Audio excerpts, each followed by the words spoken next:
मतलब साहब बताइएगा इस एहतजाज के हवाले से कब शुरू होगा और इस एहतजाज का मकसद क्या है जो स्पेशल पर्सन यहाँ पे जो एहतजाज करने आ रहे हैं। बिस्मिल्लाहिर्रहमानिर्रहीम इय्याका नअबुदु व इय्याका नस्तईन। आज इस जो इमरान खान की रिहाई के लिए हमने कैंप लगाया है उसको 81 दिन पूरे हो गए हैं। इस कैंप का मकसद इमरान खान, बुशरा बीबी और जितने भी हमारे कायदीन और कारकुनान नाहक जेलों में थे, जेलों में हैं, उनकी रिहाई के लिए मुअस्सर आवाज़ उठाना और मुनज़्ज़म जदोजहद करना। ये जो स्पेशल पर्सनस हैं इनका एहतजाज नहीं है, ये आ रहे हैं अपनी कुर्बानी का इजहार कर रहे हैं और ये कह रहे हैं कि जिस तरह ठीक लोग जो हैं, सेहतमंद लोग जो हैं, वो इमरान खान की रिहाई के लिए कोशिश कर रहे हैं, तो हम स्पेशल पर्सनस भी इनसे पीछे नहीं रहेंगे और इंशाल्लाह इमरान खान की रिहाई के लिए मुकम्मल हम ताउन करेंगे और मुकम्मल कुर्बानी देंगे। तो ये बुनियादी तौर पर इनको बुलाया है। जो हमारा इधर हमारे साथ होता है इस कैंप में पहले दिन से बनीगाला में था, ज़मान पार्क में था इब्राहिम, जिसकी खान साहब के साथ जिन्होंने शर्ट भी साइन करके दी थी, तो वो इब्राहिम ने सबको बुलाया हुआ है और ये यहाँ पे आके अपने इस अज़म का इजहार करेंगे कि हम भी किसी से कम नहीं और इंशाल्लाह हम भी हर तरह की कुर्बानी इमरान खान की रिहाई के लिए देंगे। शुक्रिया। अच्छा ये बताइएगा जो ये कैंप लगाया है अभी तक कुछ इसका बेनिफिट आप लोग को मिला है। देखिए जी, इस कैंप ये जैसी ये कैंप लगा है, हमारे जितने भी कैदी कारकुनान थे उनके लिए कोशिशें शुरू हो गई और अल्हम्दुलिल्लाह आलमोस्ट 95% जो हमारे कैदी कारकुनान हैं वो रिहा हो चुके हैं।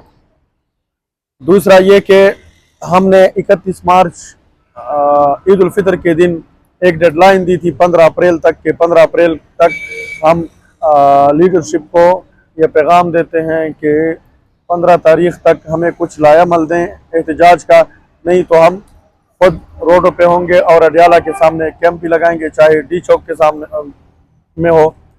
तो अल्हम्दुलिल्लाह 31 मार्च के बाद आपको नज़र आ रहा होगा कि कन्वेंशन पे कन्वेंशन शुरू हो गए और जुनैद अकबर साहब ने 14 अप्रैल को कन्वेंशन में हरीपुर में ऐलान किया कि हम बहुत जल्द एहतजाज की कॉल देंगे और आज अल्हम्दुलिल्लाह जुनैद अकबर साहब की सरबराही में मीटिंग भी हुई है परसों। जितने भी हमारे दीगर सूबे हैं, कश्मीर है, गिलगित बल्तिस्तान है, उन सब के सदूर आए हुए थे, तो एक लायामल बनाया जा रहा है और एक एहतजाज की तरफ हम जा रहे हैं। और इमरान खान ने जिस तरह हुक्म दिया था कि एहतजाज और मुज़ाहमत शुरू करें और मुल्क में कानून की हुक्मरानी के लिए और जितनी भी ये जुल्म, फसाद, जबर हो रहा है पाकिस्तान तहरीक इंसाफ के कारकुनान के साथ और बिलअमूम अवाम के साथ, जो पाकिस्तान मुहिब वतन अवाम है, तो इसके लिए, इसको टैकल करने के लिए, इसको काउंटर करने के लिए एहतजाज की कॉल दी जा रही है पार्टी की तरफ से। एक बहुत बड़ी कॉल होगी और इंशाअल्लाह हम इमरान खान को रिहा करा के ही दम लेंगे। अच्छा आरिफ मरवत साहब ये बताइएगा 81 दिन हो गई है इस रिहाई कैंप को आप खुद लीड करते हैं, इस रिहाई कैंप जो आप लोगों ने लगाया तो लीडरशिप का कोई ताउन हासिल है, सपोर्ट हासिल है आप लोगों को।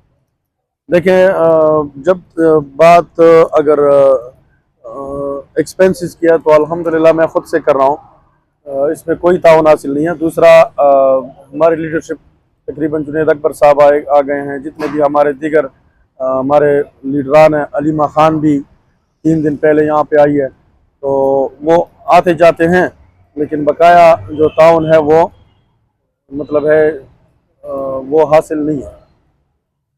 अच्छा तो यहाँ पे जब ये रिहाई कैंप यहाँ पे लगा है तो कौन कौन से लोग यहाँ पे आते हैं जो आप लोग के साथ यहाँ पे रहते हैं, रात गुजारते हैं।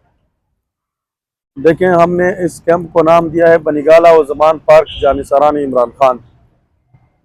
ये जो कैंप्स, रिहाई कैंप्स लगे, हिफाजती कैंप्स लगे थे बनीगाला में, ज़मान पार्क में लगे थे, 24 घंटे ही ओपन रहते हैं ऐसे ही। ये 24 आवर ओपन रहता है और हमारे कारकुनान मतलब है यहाँ पे मौजूद होते हैं, हर टाइम मौजूद होते हैं। ये 24 घंटे आबाद रहता है और जितना हमारे ISF से, यूथ से, PTI से, वीमेन विंग, लॉयर्स विंग, जितने भी हमारे विंग्स हैं वो सब यहाँ पे आते हैं, यहाँ पे बैठते हैं, यहाँ पे हाज़िरी लगाते हैं। तो अल्हम्दुलिल्लाह हमारा रोज़ाना की बुनियाद पे एक मैसेज जा रहा है कि हम उस वक्त तक रोडों पे होंगे, बाहर होंगे। हमने ईद भी यहाँ पे गुजारी थी, ईद की नमाज भी हमने यहाँ पे पढ़ी है। और अल्लाह न करे ईद से पहले इंशाल्लाह इमरान खान अगर रिहा नहीं होते तो ईद की बड़ी ईद भी जो है वो भी हम यहाँ पे इंशाल्लाह गुजारेंगे और ईद उल अजहा की नमाज भी यहाँ पे पढ़ी जाएगी। अच्छा साहब, ये भी ऐड कर लें क्योंकि काल की बातें हो रही है, काल बहुत जल्द दी जाएगी लीडरशिप की तरफ से। अगर काल दी जा रही तो खैबर पख्तूनख्वा के अवाम तैयार है इस बार एहतजाज के लिए? देखिए, लोग तैयार हैं। लीडरशिप पे थोड़ा मतलब ट्रस्ट डिफिसिट था जो पहले उनके साथ हुआ है, जिस तरह 4 अक्टूबर को हुआ है, 26 नवंबर को हुआ है। लेकिन इस दफ़ा इंशाल्लाह जुनैद अकबर साहब से उम्मीद है कि वो फ्रंट पे लीड करेंगे, हम उनके शाना बशाना होंगे इंशाल्लाह। तो इस दफ़ा हम इमरान खान को रिहा करा की ही वापसी करेंगे इंशाल्लाह। बहुत शुक्रिया।